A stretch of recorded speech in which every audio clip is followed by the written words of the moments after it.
ইটো মহাভয়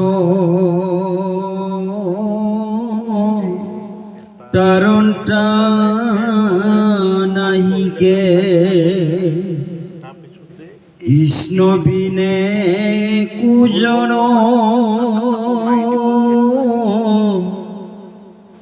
এহি খাৰ কৰি হৰিৰ চৰণে পখিলা সবে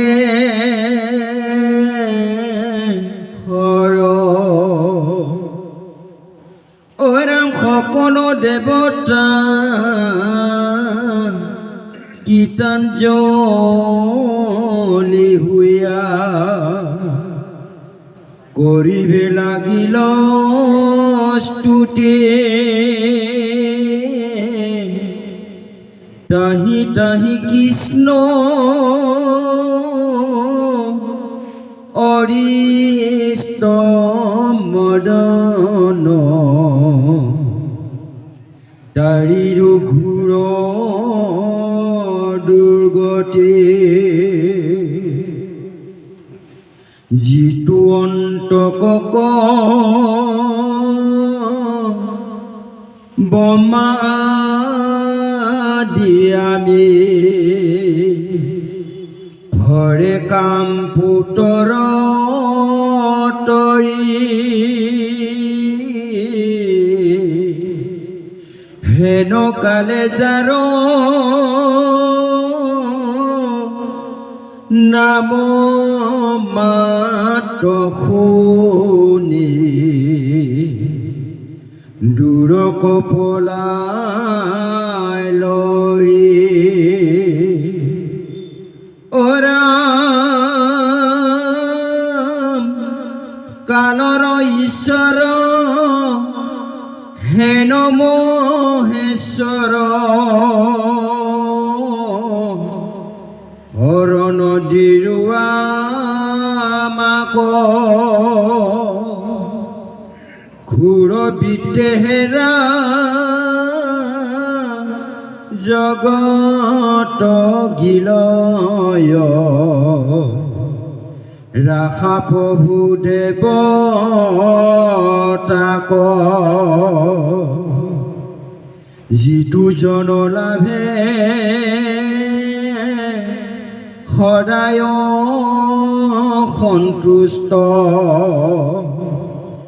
যাৰ নাম পুণ্য কাম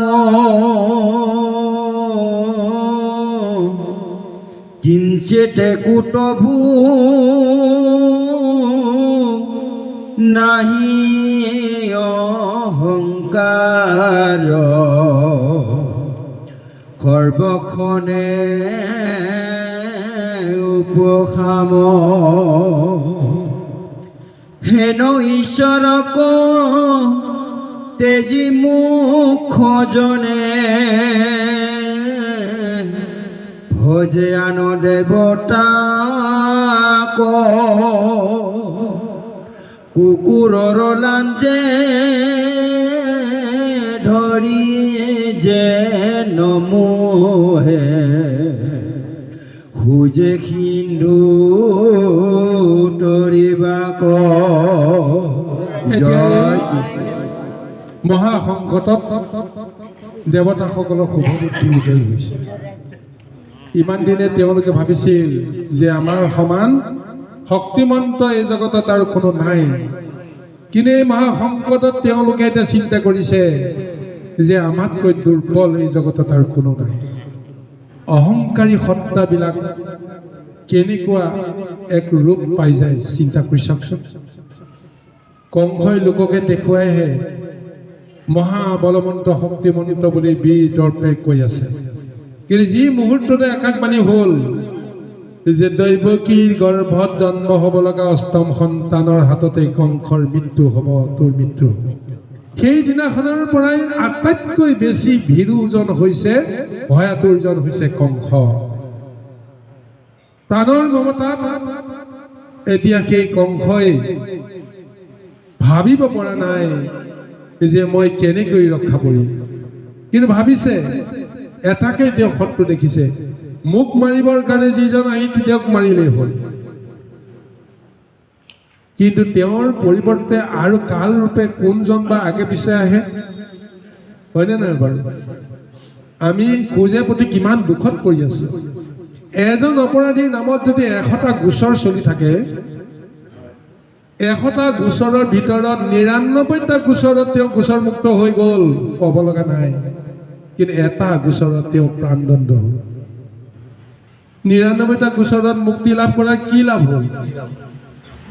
কথাটো হয়নে নাই বাৰু? কাল আৰু মায়াই আমাক এনেদৰে আগুৱাই লৈ গৈ থাকে যে এটা সময়ত আমি ৰক্ষা পৰাৰ জাগা বিচাৰি নাপাওঁ। ভাবিছিলোঁ এটা কেছ জিকি গৈ আছোঁ যে আৰু এটা কেছত জিকিব পাৰিলে আৰু মোৰ ভয় নাই। কিন্তু সেইটো কেছতেই তোমাক মানে এনেকুৱা এটা পৰ্যায়লৈকে লৈ গ'ল, মৃত্যুদণ্ডৰ ঘোষণা হৈ গ'ল। গতিকে আজি এই মহা সংকটৰ সময়ত দেৱতাসকলেও চিন্তা কৰিছে, সৰ্বশক্তিমন্তজন কোন? কেৱল কৃষ্ণ।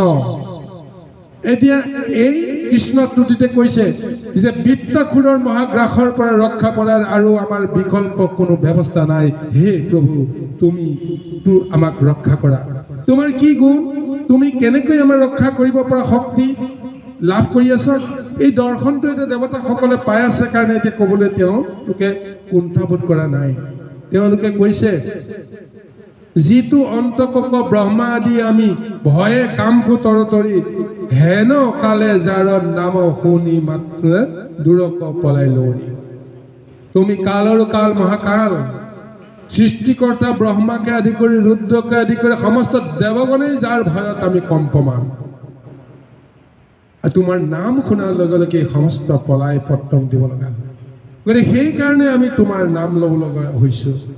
তাৰপিছতো কৈছে যে কালৰ ঈশ্বৰ হেন মহেশ্বৰ, শৰণ দিয়ে আমাক ঘোৰ বিদ্যে হেৰা জগত গিলয় ৰাখা প্ৰভু দেৱতা। ঘোৰ বিদ্যাখুৰে সমস্ত জগত গিলি পেলাব বিচাৰিছে, কিন্তু আমাক তুমি যেনেকেই নহওক এই মহাসংকটৰ পৰা ৰক্ষা কৰা। তাৰপিছত তেওঁলোকে কৈছে যে যিটো জনে লাভে সদায় সন্তুষ্ট, যাৰ নাম পূৰ্ণ কাম, কিঞ্চিত কতভু নাহি অহংকাৰ সৰ্বখনে উপশাম। ভগৱন্তৰ কি মহাগুণ, মহাতত্ব তেওঁলোকে উপলব্ধি কৰিছে। যিজনে সদায় লাভৰ ওপৰতেই গোটেই সংসাৰখন চলাই আছে, তেওঁ যি কৰ্ম কৰি আছে সেই কৰ্মত কোনো দিন কৃষ্ণই লছ খোৱা নাই, কোনোদিন তেওঁ লোকচানত তেওঁ ভৰা নাই। যি কৰ্ম কৰিছে কৰ্মৰ জৰিয়তে তেওঁ লাভেই হৈ আছে। কেনেকুৱা লাভ হৈ আছে এই কথাটো যাৰ লগত কৰ্ম হৈ আছে তেওঁলোকে বুজি পায় যে ভগৱন্তৰ ইচ্ছাতেই সমস্ত হৈছে, মোৰ ইচ্ছাত মই একো কৰিব পৰা নাই। অব্যক্ত ঈশ্বৰ হৰি তেওঁ একো কথা নকলেও মনেৰে যি ভাবে সেইটোৱেই সম্ভৱ হয়। আজি সেই তত্ত্বটোকে আজি দেৱতাসকলে বুজিছে। তাৰপিছত কৈছে, হেন ঈশ্বৰক তেজি মূৰ্খজনে ভজে আন দেৱতাক, কুকুৰৰ লাঞ্জে ধৰি যেন মোহে খোজে সিন্ধু তৰিবা। এতিয়া নিজে দেৱতা হৈ এতিয়া সেই দেৱলোকে কৈছে, এই হেন পৰম দেৱক যিজনে ভজনা নকৰে, তেওঁলোকৰ সমান মহামূৰ্খ এই জগতত নাই। এজন মহামূৰ্খহে সাঁতুৰিব নজনা নদীখন পাৰ হ'বৰ কাৰণে, হয়তো আমি গৰুৰ নেজত ধৰি সাঁতুৰিবৰ কাৰণে আমি পাৰ হ'বলৈ যত্ন কৰোঁ, হয়নে নহয় বাৰু? গৰু আমাতকৈ বেছি শক্তিশালী বুলি আমি জ্ঞান কৰোঁ, হয়নে নহয় বাৰু? কিন্তু কুকুৰ এটাই যদি মানে নদীত সাঁতুৰি যায়, কুকুৰৰ নেজত ধৰি যদি আমি পাৰ হ'ব পাৰিম বুলি ভাবোঁ, সেইজনৰ সমান মহামূৰ্খ নাই। তদ্ৰূপ আজি দেৱতাসকলে কৈছে, কোনোবাই নৰয় যদি সাধাৰণ সামান্য দেৱতাক পূজা কৰি, সামান্য দেৱতাৰ নেগুৰত ধৰি যদি সংসাৰ সাগৰৰ সুখেৰে পাৰ হ'ব বিচাৰে, সেইসকলে কুকুৰৰ নেজত ধৰি সাগৰ পাৰ হোৱাৰ স্বপ্ন দেখা মহামূৰ্খজনৰ দৰে হৈ যাব। এতিয়া এই তত্ত্বটো আজি দেৱতাসকলে বুজিছে, চাওক। গতিকে হেনে ঈশ্বৰক যদি কোনোবাই পূজা কৰি সন্তুষ্ট কৰাব পাৰে, সেইজনৰ প্ৰতি দেৱতাসকল জানো ৰুষ্ট হ'ব পাৰে জানো বাৰু? যে কিয় আমাক পূজা নকৰিলে, কিয়নো কৃষ্ণকে পূজা কৰিলে বুলি ইন্দ্ৰই এটা গ্ৰহ কৰিলে, তাৰ ফলত তেওঁ কি শাস্তি পালে? এটা কেৰা চকুৰেও ভগৱন্তে তেওঁক চোৱাৰ কাৰণে সুযোগ নিদিলে, তেওঁক পাত্তাই নিদিলে। তোমাৰ শক্তিয়ে তুমি কেনেকৈ কি কৰা কৰি থাকা, মোৰ শক্তিয়ে মই কি কৰিব পাৰোঁ কৰি থাকিম। কাৰণ ঈশ্বৰে দিয়া শক্তিক কোনোবাই যদি অপপ্ৰয়োগ কৰে, কৃষ্ণই তাত আহি থিয় নহয়, কিয় তুমি এইখিনি কৰিলা বুলি কৰি গৈ থাকা, যিমানেই কৰিবা সিমানেই ভৰিবা, মোৰ কি আছে। কিন্তু ভগৱন্তে সেই লীলাটো কৰিছে, তুমি যেতিয়া মোক চিনি পোৱা নাই মোৰ শক্তি, তেতিয়াহ'লে মই শক্তিটো দেখুৱাই দিম। গতিকে 7 দিন 7 ৰাতি গোবৰ্ধন পৰ্বত ধাৰণ কৰি মহামূৰ্তিৰে সমস্ত বৃন্দাবন গোকুলবাসীক তেওঁ ৰূপৰ মুখেৰে আচন্ন কৰাই, সেই ৰূপতেই তেওঁলোকক কি দিলে? আহাৰো দিলে, নিদ্ৰাও দিলে, সুখো দিলে, আনন্দ দিলে, সৰ্ব ব্যৱস্থা সাধন কৰি দি তেওঁলোকক মহা সুখী কৰিলে। 7 দিন কেনেকৈ পাৰ হৈ গ'ল ক'বই নোৱাৰে। ভয়ংকৰ ঢৌ ধুমুহা হাত পৰি গ'ল। ইন্দ্ৰই লাজ পাই গুচি যোৱাৰ পিছতহে সেইসকলৰ অকণমান চেতনাটো আহিল যে ইন্দ্ৰ গুচি গ'ল, দেখোন বৰষুণ নাইকিয়া হ'ল। তেতিয়াহে কৃষ্ণ বন্দনাত লাগিছে তেওঁলোকে, যে কাৰ কাৰণে আমি ৰক্ষা পৰিলোঁ। ইমান দিনে পুতলা এটা চাই থকাৰ দৰে চাই আছে, থৰ হৈ, কোনেও কাকো মাত বোল দিব লগা হোৱা নাই। অনন্ত মূৰ্তি ধৰি এক কৃষ্ণই বাওঁ হাতৰ কনিষ্ঠ আঙুলিটোৰ ওপৰতে গোবৰ্ধন পৰ্বত ধৰি মনোহৰ মুৰলী ধাৰণ কৰি তেওঁ ৰৈ আছে। এয়া ভগৱন্তৰ শক্তি। আজি দেৱতাসকলে গণ্য কৰিব পাৰিছে কাৰণে, কৃষ্ণক আশ্ৰয় কৰিছে কাৰণে ভগৱন্তে তেওঁলোকক এৰিব নোৱাৰে। ভগৱানে এই পৰীক্ষাটোকে দিবৰ কাৰণে বাৰে বাৰে ভক্তসকলক কৈ আছে যে তুমি কিয় ইমান সংকটত পৰিছা, কিয় ইমান হাহাকাৰ কৰিছা, পদে পদে তুমি কিয় মহা দুখত ভুগিব লগা হৈছে। এই সময়টোতো তোমাৰ চিন্তা কৰা নাই যে এই সংকটৰ পৰা আচলতে মই কেনেকৈ ৰক্ষা পৰিম। কিন্তু কাৰোবাক দুখ দিওঁ, মোৰ ইমান দুখৰ কাৰণ কি? মোৰ ধন দৌলত সমস্তবিলাক চুৰি কৰি লৈ গ'ল, চুৰটোক আমি দুখ দিওঁ। কোনোবাই কাঢ়ি লৈ গ'ল, আমি ডকাইতজনক আমি গালি দিওঁ। কোনোবাই ঠগ প্ৰবঞ্চনা কৰি লৈ গ'ল, আমি তেওঁক গালি দিওঁ। আৰু লোকসজ্জাত পৰি মই এতিয়া কক বকাই আছোঁ, তাৰপিছত ভগৱন্তক গালি দিওঁ, হে প্ৰভু সমস্ত দুখ তুমি মোকেই কিয় দিলা। জয় কৃষ্ণ। কিন্তু এবাৰো ভাবি নাপায় যে এই নাৰকী দেহত ভগৱন্ত কৃষ্ণই কিয় মোক জীয়াই ৰাখিছে, মোৰ লগত দুখ ভুগিবৰ কাৰণে তেওঁ কিয় বন্দী হৈ আছে মোৰ দেহটোত, তেওঁ গুচি গ'লেই হ'ল। এই কথাটোতো আমি কোনোদিন ভাবিব নোৱাৰোঁ। হে প্ৰভু মোৰ লগতে তুমি কিয় ইমান দুখ খাই আছা, যোৱাগৈ তুমি, মোৰ যি হয় হ'ব। ক'ব পাৰিছোনে বাৰু? নাই কোৱা। তাৰ বিপৰীতে কওঁ যে সংসাৰৰ সমস্ত দুখ মোকেহে দিবলৈ পালা কণা গোসাঁই। জয় কৃষ্ণ। হয়, কিন্তু সেইজন কৃষ্ণ আমি এবাৰ হ'লে বুজিব লাগিব, হে প্ৰভু তুমি কি আশা কৰি আছা মোৰ পৰা, মই কি কৰিম, কি কৰিলে তুমি মোক ওচৰৰ পৰা তুমি আঁতৰি যাবা। এবাৰতো তেওঁকতো সন্তুষ্ট কৰিবৰ কাৰণে আমি চেষ্টা নকৰোঁ।